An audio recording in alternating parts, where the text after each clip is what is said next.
तो आज हम पॉलिटिकल का राष्ट्रपति टॉपिक करेंगे।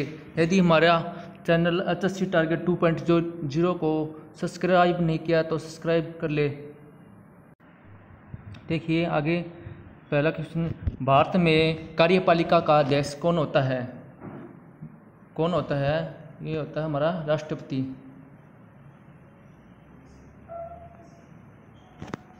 और अगला क्वेश्चन देखिए, राष्ट्रपति पद्धति में समस्त कार्यपालिका की शक्तियाँ किसमें निहित होती है? किसमें निहित होती है? राष्ट्रपति में। राष्ट्रपति में।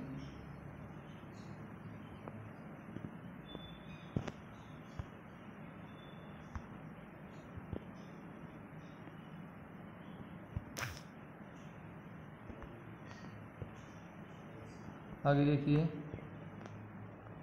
भारतीय संविधान के अनुसार देश का प्रथम नागरिक कौन होता है? कौन होता है? ये होता है हमारा राष्ट्रपति। आगे देखिए क्वेश्चन, भारतीय संविधान के अनुसार संघ की कार्यपालिका शक्तियाँ किसमें निहित होती है? तो किसमें निहित होती है? कार्यपालिका शक्तियाँ किसमें निहित होती हैं? ये होती है हमारी राष्ट्रपति में। राष्ट्रपति में। आगे देखिए, भारतीय सेनाओं का सर्वोच्च सेनापति कौन होता है? भारतीय सेनाओं का सर्वोच्च सेनापति कौन होता है? ये होता है हमारा राष्ट्रपति। आगे देखिए, भारत के राष्ट्रपति निर्वाचित होने के पात्र बनने के लिए किसी व्यक्ति की आयु पूर्ण होनी चाहिए। कितनी होनी चाहिए? 35 वर्ष। और राष्ट्रपति का निर्वाचन किस प्रकार से होता है? राष्ट्रपति का निर्वाचन किस प्रकार से होता है? यह होता है हमारा अप्रत्यक्ष रूप से। कैसे? अप्रत्यक्ष रूप से। और आगे देखिए, राष्ट्रपति पद के निर्वाचन हेतु कौन सी पद्धति अपनाई जाती है? तो कौन सी पद्धति अपनाई जाती है? समानुपातिक प्रतिनिधित्व एवं एकल संक्रमणीय मत पद्धति अपनाई जाती है निर्वाचन हेतु। और आगे देखिए, राष्ट्रपति पद के चुनाव संबंधित विवाद को किसे निर्देशित किया जाता है? ये किसे निर्देशित किया जाता है? ये हमारा उच्चतम न्यायालय को, इसको उच्चतम न्यायालय को। आगे देखिए, राष्ट्रपति के चुनाव के लिए प्रस्तावक एवं अनुमोदक की कम से कम कितनी संख्या होनी चाहिए? राष्ट्रपति के चुनाव के लिए प्रस्तावक एवं अनुमोदक की कम से कम कितनी संख्या होनी चाहिए? ये होनी चाहिए हमारी 50 से 50। आगे देखिए, भारत में किसके चुनाव में अनुपातिक प्रतिनिधित्व चुनाव प्रणाली अपनाई जाती है? ये अपनाई जाती है हमारे राष्ट्रपति के द्वारा। आगे देखिए, राष्ट्रपति चुनाव संबंधित मामले किसके पास भेजे जाते हैं? राष्ट्रपति चुनाव संबंधित मामले किसके पास भेजे जाते हैं? ये हमारे उच्चतम न्यायालय के पास भेजे जाते हैं। उच्चतम न्यायालय के पास है। भारत के राष्ट्रपति का चुनाव कितने वर्षों के लिए होता है? ये हमारा 5 वर्षों के लिए होता है। राष्ट्रपति चुनाव कितने वर्षों के लिए होता है? ये हमारा 5 वर्षों के लिए। आगे देखिए, राष्ट्रपति के निर्वाचन के लिए गठित निर्वाचक मंडल में सम्मिलित होते हैं। ये होते हैं हमारे स्थानीय संसद तथा राज्य विधानसभाओं के सभी निर्वाचित सदस्य। आगे देखिए, अगला क्वेश्चन देखिए, राष्ट्रपति पर महाभियोग का आरोप संसद के किस सदन द्वारा लगाया जाता है? राष्ट्रपति पर महाभियोग का आरोप संसद के किस सदन द्वारा लगाया जाता है? ये हमारे सदन के किसी भी सदन द्वारा, संसद के किसी भी सदन द्वारा लगाया जाता है। राष्ट्रपति को हटाया जा सकता है, किसके द्वारा हटाया जा सकता है? राष्ट्रपति महाभियोग द्वारा। ये हमारा महाभियोग द्वारा। आगे देखिए, कार्यकाल पूर्ण होने से पहले भारत के राष्ट्रपति को उनके पद से हटा सकता है। कौन हटा सकता है? संसद द्वारा महाभियोग लगाकर। संसद द्वारा महाभियोग लगाकर। अगला क्वेश्चन देखिए, राष्ट्रपति को कौन पद और गोपनीय की शपथ दिलाता है? ये हमारा रहेगा भारत का मुख्य न्यायाधीश। क्या, भारत का मुख्य न्यायाधीश।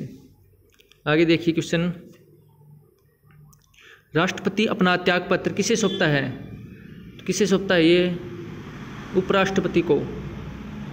राष्ट्रपति अपना त्याग पत्र किसे सौंपता है? ये सौंपता है हमारा उपराष्ट्रपति को। अगला क्वेश्चन देखिए, राष्ट्रपति का रिक्त स्थान भर लिया जाना चाहिए, ये 6 माह के अंदर। राष्ट्रपति का रिक्त स्थान भर लिया जाना चाहिए, ये हमारा 6 माह के अंदर। भारतीय राष्ट्रपति के सर्वसम्मति से चुने जाने का अभी तक एकमात्र उदाहरण क्या था? क्या उदाहरण था? हमारा एकमात्र उदाहरण है नीलम संजीव रेड्डी। आगे देखिए, स्वतंत्रता भारत के प्रथम राष्ट्रपति किस राज्य से थे? ये बिहार राज्य से थे। अगला क्वेश्चन देखिए, कौन लगातार 2 बार राष्ट्रपति रहे थे? तो कौन थे जो 2 बार राष्ट्रपति रहे थे? ये हमारे डॉक्टर राजेंद्र प्रसाद 2 बार रहे थे। आगे देखिए, भारतीय संविधान का कौन सा अनुच्छेद राष्ट्रपति के पद के लिए पुनर्निर्वाचन की योग्यताएं निर्धारित करता है? ये करता है अनुच्छेद 57 के। आगे देखिए, भारत के किस राष्ट्रपति की मृत्यु कार्यकाल पूरा करने से पूर्व ही हो गई थी? तो कौन था ये? हमारा डॉक्टर जोकिर हुसैन। राष्ट्रपति की मृत्यु कार्यकाल पूरा करने से पहले ही मृत्यु हो गई थी डॉक्टर जोकिर हुसैन की। आगे देखिए, वित्त बिल के लिए किसकी पूर्व स्वीकृति आवश्यक है? तो वित्त बिल के लिए किसकी पूर्व स्वीकृति आवश्यक है? ये है हमारे भारत के राष्ट्रपति की। आगे देखिए, किसी भी अभियुक्त की फांसी की सजा को बदलने या कम करने का अधिकार किसे दिया गया था? किस दिया गया था? ये हमारा राष्ट्रपति को। आगे देखिए, लोकसभा एवं राज्यसभा में राष्ट्रपति द्वारा मनोनीत सदस्यों की कुल संख्या कितनी थी? ये रही थी हमारी 14। आगे देखिए, किसी विधि के प्रश्न पर सर्वोच्च न्यायालय से परामर्श लेने का अधिकार किसको था? ये किसको था? ये हमारे राष्ट्रपति को था। आगे देखिए, ऑप्शन टाइप क्वेश्चन आ गए हैं। भारत के राष्ट्रपति को उसके पद से हटाया जा सकता है, ये हमारे संसद द्वारा। आगे देखिए, अगला क्वेश्चन देखिए, राष्ट्रपति का रिक्त स्थान भर लिया जाता है, कितने माह के अंदर भर लिया जाता है? 90 दिनों में, 9 माह में, 1 वर्ष में, 6 माह में। ये हमारा रहेगा 6 माह में, ऑप्शन रहेगा हमारा बी। आगे देखिए, यदि भारत के राष्ट्रपति का पद रिक्त हो जाए और कोई उपराष्ट्रपति भी न हो, तब निम्न में से कौन कार्यवाहक राष्ट्रपति होगा? तो कौन होगा? हमारा सर्वोच्च न्यायालय का मुख्य न्यायाधीश रहेगा, ऑप्शन रहेगा हमारा डी। आगे देखिए, वेरी इंपॉर्टेंट क्वेश्चन है। अनुच्छेद 108 के अंतर्गत लोकसभा और राज्यसभा की संयुक्त बैठक आहूत की जाती है, तो किसके द्वारा आहूत की जाती है? ये हमारे राष्ट्रपति के द्वारा आहूत की जाती है, ऑप्शन रहेगा हमारा ए, राइट आंसर। आगे देखिए, भारतीय संविधान के किस अनुच्छेद के अंतर्गत राष्ट्रपति संसद के दोनों सदनों द्वारा पारित किसी बिल पर अपनी स्वीकृति रोक सकते हैं? तो किस अनुच्छेद के अंतर्गत है? अनुच्छेद 111 के अंतर्गत है, ऑप्शन रहेगा हमारा डी, राइट आंसर। आगे देखिए, भारतीय संविधान में समस्त कार्यपालिका शक्तियाँ निहित है, किसमें निहित है? ये हमारी है राष्ट्रपति में, ऑप्शन रहेगा सी, राइट आंसर हमारा। आगे देखिए, जब केंद्रीय मंत्रिमंडल ने वर्ष 2002 में चुनावी सुधारों पर अध्यादेश में बिना किसी बदलाव के उसे राष्ट्रपति को वापस भेजा, तब राष्ट्रपति ने भारतीय संविधान के कौन से अनुच्छेद के अंतर्गत उसे अपनी सहमति दी थी? कौन से अनुच्छेद के अंतर्गत दी थी? ये हमारी अनुच्छेद 123 के अंतर्गत है, ऑप्शन सी हमारा राइट आंसर रहेगा। आगे देखिए, निम्नलिखित में से किन की नियुक्ति भारत के राष्ट्रपति द्वारा की जाती है? किसकी नियुक्ति की जाती है राष्ट्रपति द्वारा? ये हमारी ऑप्शन रहेगा हमारा सी, केवल 1 और 3। वित्त आयोग के अध्यक्ष और संघ राज्य क्षेत्र का मुख्यमंत्री। 1 और 3 हमारा राइट आंसर रहेगा। आगे देखिए, वन लाइनर क्वेश्चन आ गए हैं। देखिए वेरी इंपॉर्टेंट क्वेश्चन। सार्वजनिक महत्व के किसी विषय पर राष्ट्रपति संविधान के किस अनुच्छेद के तहत सर्वोच्च न्यायालय से कानूनी परामर्श ले सकता है? किस अनुच्छेद के अंतर्गत? अनुच्छेद 143 के अंतर्गत है। आगे देखिए अगला क्वेश्चन है, विदेशों को भेजे जाने वाले विभिन्न संसदीय प्रतिनिधिमंडली के लिए व्यक्तियों का नामांकन कौन करता है? तो कौन करता है? ये हमारा राष्ट्रपति ही करता है। आगे देखिए अगला क्वेश्चन, किसने उच्चतम न्यायालय के मुख्य न्यायाधीश था कार्यवाहक राष्ट्रपति दोनों ही पदों को शोभित किया है? किसने किया था? एम हिदायतुल्लाह ने। आगे देखिए, विदेशी देशों के सभी राजदूतों का कमिश्नरों के प्रत्यय पत्र किसके द्वारा प्राप्त किए जाते थे? तो किसके द्वारा? ये हमारे राष्ट्रपति के द्वारा प्राप्त किए जाते थे। अगला क्वेश्चन देखिए, राष्ट्रपति किस विधेयक को पुनः विचार के लिए नहीं लौटा सकता था? ये कि हमारा धन विधेयक। आगे देखिए, राष्ट्रपति संविधान के किस अनुच्छेद के अंतर्गत अध्यादेश जारी कर सकता है? किस अनुच्छेद के अंतर्गत अध्यादेश जारी कर सकता है राष्ट्रपति? अनुच्छेद 123 के। आगे देखिए, राष्ट्रपति द्वारा जारी अध्यादेश।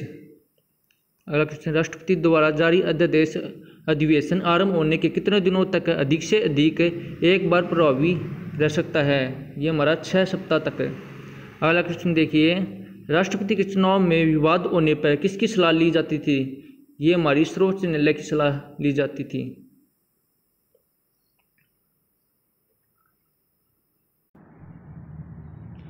अगला क्वेश्चन देखिए, राष्ट्रपति को भत्ते के अलावा प्रति माह कितना वेतन प्राप्त होता था?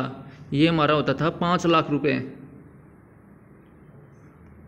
और नामांकन के समय राष्ट्रपति पद के उम्मीदवार को जमानत के तौर पर कितना रुपया जमा करना पड़ता था? ये हमारा 15,000 रुपये जमा करना पड़ता था।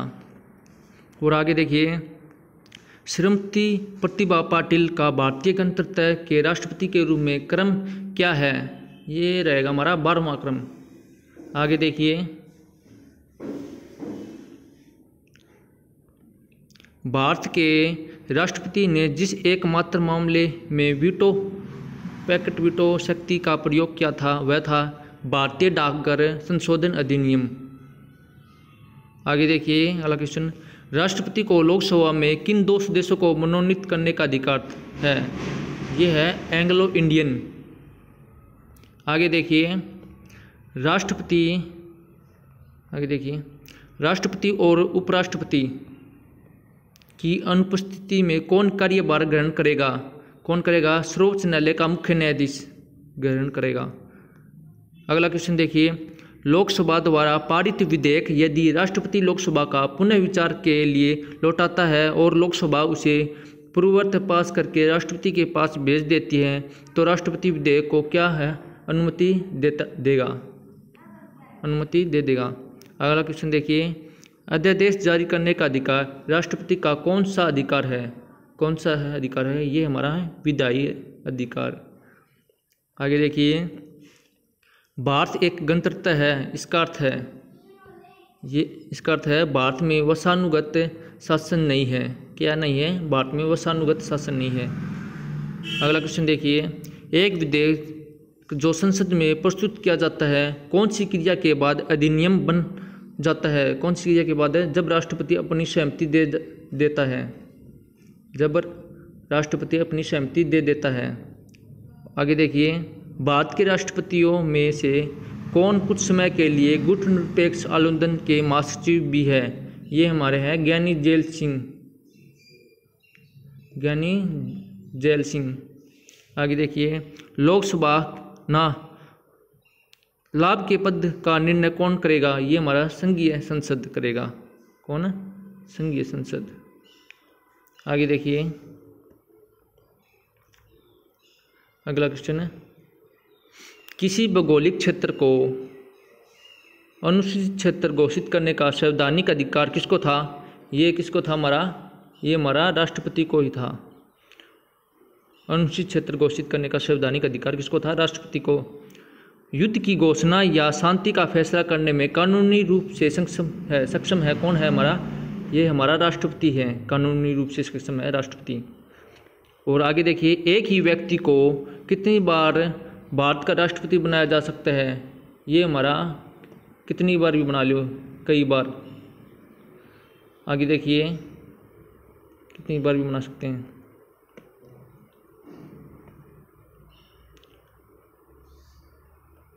अगला क्वेश्चन देखिए, भारत के प्रथम राष्ट्रपति कौन थे? Very important question. भारत के प्रथम राष्ट्रपति डॉक्टर राजेंद्र प्रसाद थे। अगला क्वेश्चन देखिए, भारतीय गणतंत्र का वह कौन सा राष्ट्रपति था जो सदा भारतीय धर्मनिरपेक्षता को सर्वधर्म समभाव कहता रहा है? Doctor S Radhakrishnan. कौन था? Doctor S Radhakrishnan. अगला क्वेश्चन देखिए, भारत सरकार का संवैधानिक अध्यक्ष कौन था? ये हमारा था राष्ट्रपति। अगला क्वेश्चन देखिए, भारत के पहले राष्ट्रपति के रूप में डॉक्टर राजेंद्र प्रसाद का चुनाव किया गया था? ये हमारा संविधान सभा द्वारा। अगला क्वेश्चन देखिए,